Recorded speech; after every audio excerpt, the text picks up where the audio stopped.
sudah mapping nih, Bang Rudi ya. Jadi kita sudah mapping betul, kita sudah punya data betul. Anak-anak yang sekarang dikatakan stunting artinya berdasarkan tinggi badan ya, tinggi badan per umur itu ada yang anak pendek dan sangat pendek ya indikatornya.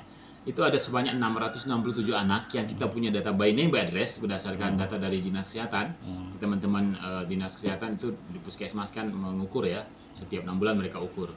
Berdasarkan pengukuran Agustus kemarin ada sebanyak 667 anak stunting yang ada di Tanjab Timur. Dan ini sebenarnya jauh menurun dibanding dengan pengukuran di tahun sebelumnya ya. Ada kalau itu masih ada sekitar 1020 anak. Jadi ada penurunan hampir sekitar 300-an lebih anak kalau kita lihat ya dari pengukuran tinggi badannya yang masuk kategori stunting lagi. Jadi ada penurunan sebenarnya. Nah, anak yang 667 ini kemudian ditambah juga kita sudah memiliki data by name by address, data yang langsung sasarannya, data ibu hamil. Jadi kalau kita ngurusin stunting, tidak cukup hanya dengan anak yang sudah stunting, tapi ibu-ibu yang akan menjadi calon pengantin, kemudian ibu hamil, ini yang paling penting. Ibu hamil artinya gini, kalau dalam 1000 hari pertama kehidupan itu adalah masa mulai dari hari pertama dia kehamilan, sampai dengan dia lahiran adalah hal yang sangat krusial untuk bisa kita intervensi. Nah, kemarin Pak Bupati sendiri sudah memimpin langsung rapat hari Kamis yang lalu ya, bahwa diperintahkan kepada kita untuk segera melakukan intervensi spesifik kepada ibu hamil yang anemia, ibu hamil yang KEK bahasanya ya, kurang energi kronis, artinya lingkar lengannya di bawah 23,5 cm. Itu kita akan bagi tugas habis, termasuk anak-anak yang terukur sebagai stunting. Kita akan melibatkan, insya Allah dalam minggu depan akan ada pertemuan dengan forum CSR di Kabupaten Tanjung Timur.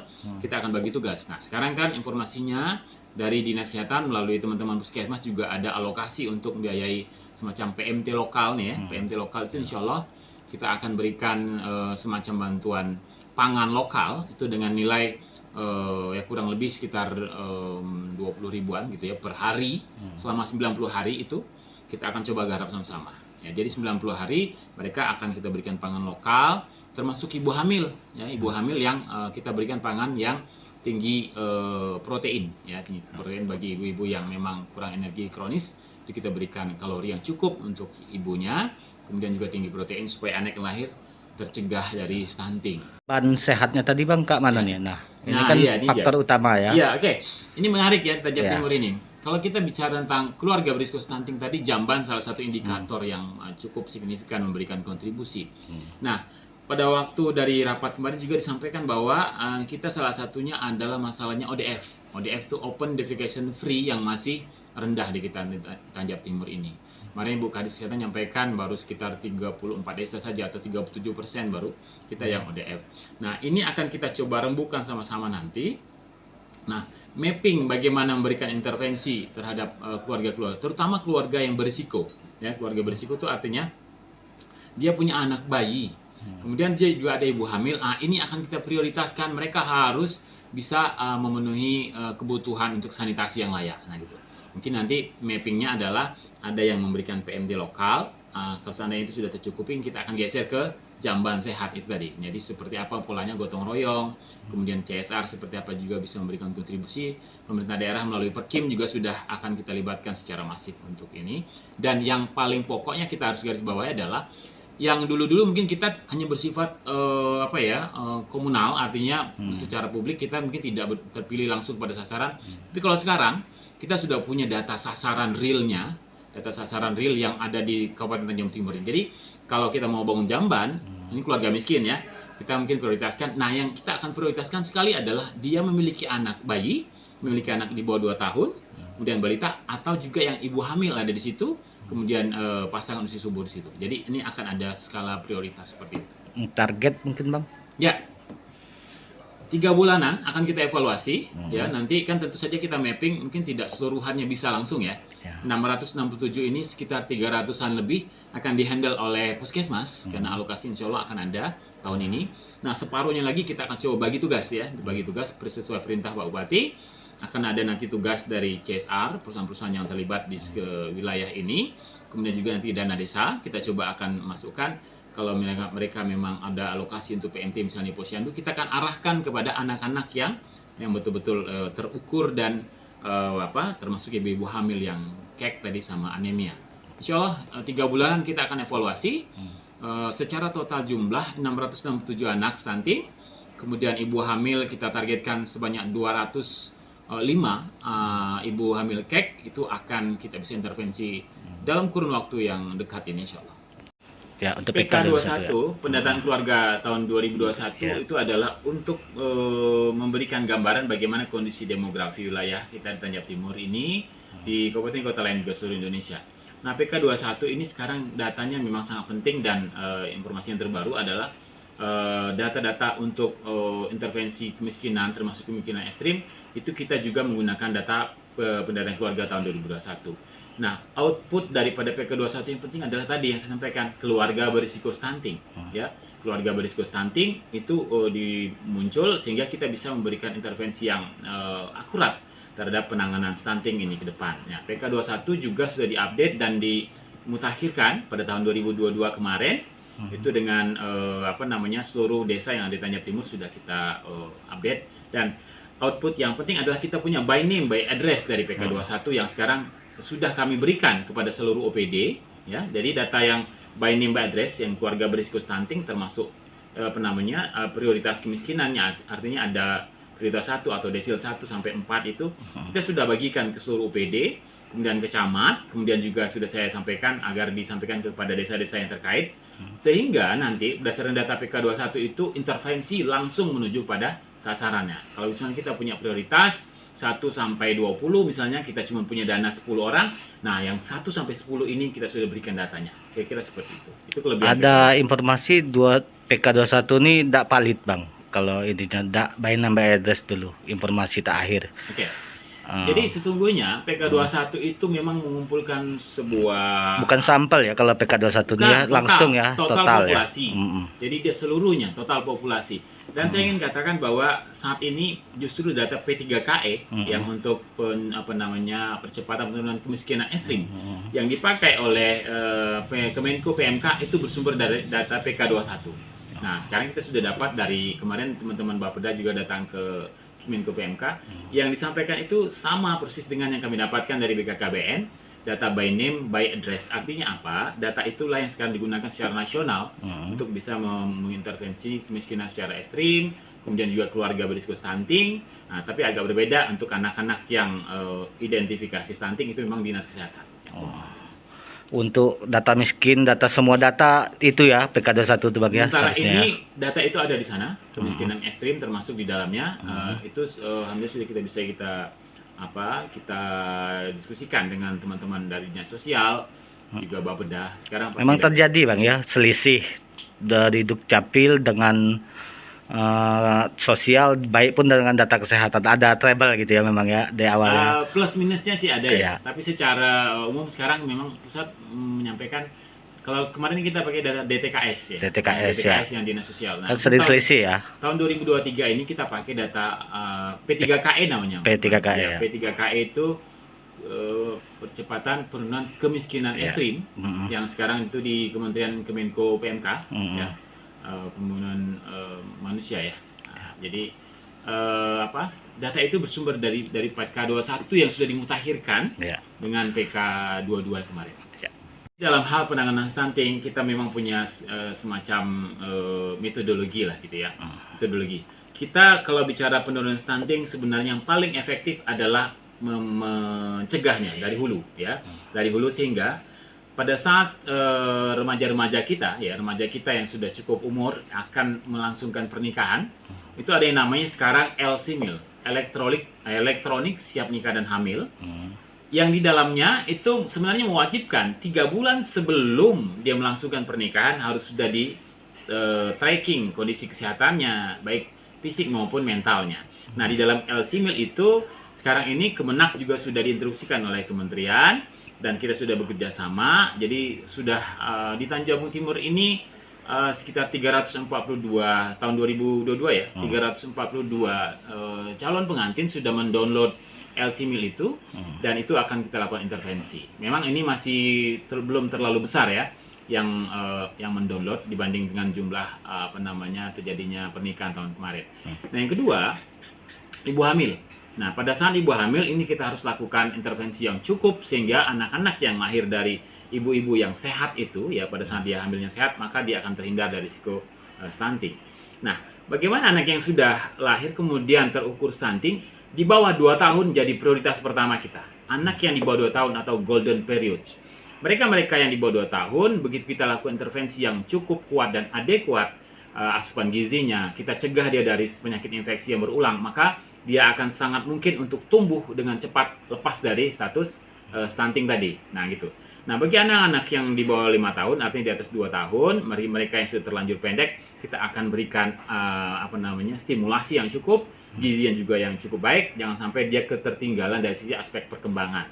Jadi itu skema daripada pemberantasan stunting. Stunting tidak bisa langsung kita hilangkan misalnya dalam 1 bulan di nol, kan nggak bisa ya, karena memang begitu anak sudah terlanjur pendek dari tinggi badan yang sesungguhnya itu dan misalnya di bawah 3 standar deviasi dan dia sudah mencapai umur misalnya 4-5 tahun, itu agak sulit untuk recovery ya, meskipun nanti dia bisa tetap naik tapi dia akan tertinggal dibanding anak-anak yang dari awalnya standar normal, tapi bagi anak stunting tetap naik juga perkembangannya. Anak yang normal akan mencapai puncaknya pada level 80% otaknya itu di 2 tahun sebenarnya. Oke. Jadi kita untuk penanganan stunting itu sebenarnya adalah sebuah program yang sifatnya multisektoral, karena masalahnya juga ada multisektoral problem stunting. Karena ingat bahwa stunting itu, kalau kita bicara stunting, penyebabnya sesungguhnya adalah satu, asupan gizinya yang kurang, dan kedua adalah infeksi yang berulang secara kronis terjadi mulai dari 1000 hari pertama kehidupan terutama. Artinya itu mulai dari kehamilan sampai dengan anak berumur 2 tahun. Nah, jadi sehingga seluruh UPD sebenarnya yang terlibat di dalam ini, terutama ada, kalau saya kemarin mengelisnya ada sekitar 14 UPD yang terlibat langsung gitu ya. Mulai dari kesehatan, tentu saja kami PPKB sendiri, Bapeda, penganggaran, Perkim ya tentang sanitasi, jamban, kemudian dan lain-lain. PU juga bagaimana memberikan akses agar ibu-ibu yang mungkin ke posyandu, yang ke puskesmas, ke pustu itu bisa lancar gitu ya. Kemudian juga dari perikanan bagaimana mensuplai zat-zat sumber-sumber protein hewani yang ada di Kemudian tidak kalah penting adalah ketahanan pangan dan pertanian. Bagaimana mereka bisa memastikan bahwa ketersediaan asupan pangan itu bisa diakses juga oleh ibu-ibu rumah tangga yang punya pasangan subur, apalagi yang punya ibu hamil dan bayi dan balita. Nah, ini adalah kerja lintas sektor. Jadi seluruhannya itu terlibat. Nah, ini yang sekarang kita maka ada disebut dengan tim percepatan penurunan stunting atau TPPS yang alhamdulillah diketuai oleh Pak Wakil Bupati atas perintah Pak Bupati. Ya, kemarin Pak Bupati langsung yang minta rapat untuk evaluasi itu. Karena terjadi lonjakan ya. Ya, sebenarnya masalahnya kalau dibandingkan tahun 2021 itu kan ada kenaikan sekitar 5%. Ya. Dari 20,03 waktu itu menjadi 25,6. Sebenarnya itu kenaikan dari tahun 2000 pengukuran di 2020 kan kita pakai 2021. Jadi 2021 ke 2022 ada kenaikan yang tuh. Jadi grafiknya waktu itu kan turun nih di dalam masa Covid ya, Bang ya. Ya, maksudnya setelah pasca Covid itu kan nampak tuh. Nah, ada kenaikan 5% dari SSGI itu. Nah, mudah-mudahan ini nanti akan turun lagi dia sekitar hampir 5% juga. Saya estimasi sekitar 4%, insya Allah ada turun. Misalnya gini, anak yang stunting itu kalau dia tidak kita lakukan intervensi yang cukup pada saat usia-usia penting ya, terutama golden period, dia irreversible, dia akan sulit sekali untuk bisa dikembalikan pada kondisi normal sekali gitu ya. Jadi usia 2 tahun ke bawah itu penting sekali untuk kita pegang untuk menghindarkan anak-anak kita tuh menjadi anak-anak yang punya beban di kemudian hari. Ada gini, dari sisi kognitifnya, kemampuan berpikirnya, kecerdasannya, kemudian dia beradaptasi dengan lingkungan akan sulit dibanding anak normal. Artinya kita harus betul-betul genggam mereka pada saat usia-usia pentingnya itu. Usia pernikahan dini di Tanjung Timur itu menyumbang sangat signifikan terhadap kejadian stunting. Dari data Litbang provinsi yang mereka lakukan tahun 2000 sebelum Covid ya, 2019 kalau nggak salah. Ya di 2020 apa ya? Coba ya. Itu Litbang yang provinsi melakukan data pernikahan usia dini itu ternyata memberikan kontribusi yang cukup signifikan dan cukup besar daripada kejadian stunting di Tanjung Timur ya. Itu out ratio-nya sekitar 2,8. Ya 2,8 itu gini. Ibu-ibu di Tanjung Timur dengan data sampel mereka ya kemarin. Ibu-ibu di Tanjung Timur yang menikah usia dini itu cenderung melahirkan anak stunting 2,8 kali lebih besar potensinya dibanding ibu-ibu yang menikah dengan usia cukup. Artinya gitu, potensinya besar. Artinya ini berperan. Artinya pernikahan usia dini di Tanjung. Berarti kurang loh penyuluhan KB nih. Iya, itu yang harus kita gerakkan. Nah, itu persoalannya ternyata banyak ya. Banyak. Jadi ternyata persoalan usia dini itu gini. Begitu banyak keluarga-keluarga di kita ini, begitu anaknya sudah remaja, sudah cukup mereka sebenarnya instrumen kan sudah banyak ya dari Kemenak juga. Itu tidak boleh kan secara aturan kan 19 tahun itu sudah menjadi patokan. Oh, ya. Nyatanya kan banyak yang 18, 17 minta nikah. Di bawah. Ada dispensasi kan Ya. yang harus disidang di Disidangkan pengadilan baru agama bisa. kalau nggak salah. Nah, pada saat itulah dispensasi itulah kita masih jauh kebobolan. Sering lewat juga. Nah, itu. Jadi ini Kementerian Agama juga sudah berusaha keras nih. Kemudian Pengadilan Agama kita akan saling sinkronkan ini sekarang. Caranya adalah tadi bagaimana ibu-ibu yang remaja-remaja kita yang akan mendaftar nikah itu mereka mendownload LC Mail dulu sehingga tahu nih usianya berapa, apakah mereka anemia atau tidak, apakah lingkar lengannya sudah cukup atau gizinya sudah cukup atau belum, usia kematangan secara psikologis juga harus kita kaji. Itu yang sekarang kita lakukan. Itu kerja keras tuh. Ya, siap. Ya sebenarnya nih ada pada semua OPD yang di Tanjung Timur, terutama 14 OPD yang sifatnya langsung tadi mensupport ya dari sisi intervensi spesifik dengan intervensi sensitif. Spesifik itu seperti dinas kesehatan, ya, kemudian KB juga, kemudian ada beberapa rumah sakit gitu ya, intervensi yang spesifik itu kan ya. Bagaimana membuat ibu hamil tetap sehat, bagaimana anak yang kurang gizi itu bisa support dengan gizi, nah itu namanya intervensi spesifik. Nah, intervensi sensitif justru ini yang lebih berperan. Bagaimana menyediakan ketersediaan sanitasi yang layak, bagaimana sumber air minum yang dikonsumsi oleh rumah tangga itu terstandar, bagaimana kemudian mereka bisa mengakses sumber pangan yang memadai. Kemudian juga yang tidak kalah penting adalah bagaimana mereka punya uang atau tidak untuk mengakses itu semua, untuk membeli dan seterusnya. Jadi anggaran-anggaran yang ada pada dinas terkait itu sangat penting dan terlibat secara langsung, dan kami juga masukkan ke dalam laporan yang disebut dengan aksi Bangda Kementerian Dalam Negeri. Jadi Dinas PPKB ini sebenarnya adalah sebagai semacam event organizer aja lah, sebagai yang mendorong gitu ya. Jadi OPD-OPD bergerak dengan sumber-sumber daya yang ada pada mereka masing-masing, termasuk Dinas Kesehatan dengan sumber daya puskesmas. Dan ini kita kan senang sekali mendengar kalau puskesmas itu punya alokasi ternyata untuk bisa memberikan PMT lokal bagi anak-anak yang di wilayah puskesmas, wilayah kerja puskesmasnya. Ini yang sekarang kita akan coba dudukkan sehingga ini bisa mapping yang betul-betul jelas. Begitu instruksi Pak Bupati kemarin bagi kita. Sejak kita juga kita tidak bisa menafikan bahwa ada peran tim penggerak PKK yang sangat masif di dalam bagaimana mengatasi stunting ini. Isu-isu stunting itu sudah masuk ke desa-desa pada ibu-ibu PKK, dasawisma dan lain-lain. Dan animo masyarakat terlihat cukup kuat dan saya pikir sangat signifikan ya, sangat positif. Bahkan desa-desa sekarang tidak ada lagi yang tidak paham dengan bagaimana itu persoalan stunting ya. Mereka juga sudah mengalokasikan anggaran. Posyandu-posyandu juga sudah bisa didanai dengan dari dana desa. Kalau dulu kan kita mau beli timbangan saja tuh, mesti minta ke dinas kesehatan kan kalau dulu. Kalau sekarang kan di desa sudah bisa mereka beli timbangan sendiri untuk posyandunya. PMT yang bubur segala macam itu desa bisa mengalokasikan. Nah, ini adalah sebuah animo yang luar biasa besar. Begitu juga masyarakat. Petrochina, perusahaan-perusahaan besar seperti perusahaan sawit dan lain-lain akan kita coba galang sama-sama. Saya informasinya dapat bahwa Petrochina juga sudah masuk ya untuk bisa melakukan intervensi. Nanti kita coba undang juga seperti apa dan modelnya. Nah, mungkin ke depan kayak mana kita akan libatkan lagi secara masif. Semua perusahaan di Tanjung Timur. Semua perusahaan, termasuk sawit, perusahaan yang dari kita ini, perusahaan termasuk ayam yang segam segala macam tuh, pabrik sawit. Kita akan coba undang. BKS gitu ya? Iya, sama-sama. Mari kita gandeng tangan dengan kepedulian yang tinggi, bagaimana menciptakan ke depan generasi yang ada di Tanjung Timur itu adalah generasi yang sehat dan cerdas dan siap menjadi generasi penerus daripada daerah ini. Dan itu tanggung jawab kita semua gitu, bukan cuma Pak Bupati, bukan cuma para kepala dinas, tapi semua termasuk swasta tentu saja yang ada di wilayah sini. Menuju generasi emas 2045 ya. Nah, betul.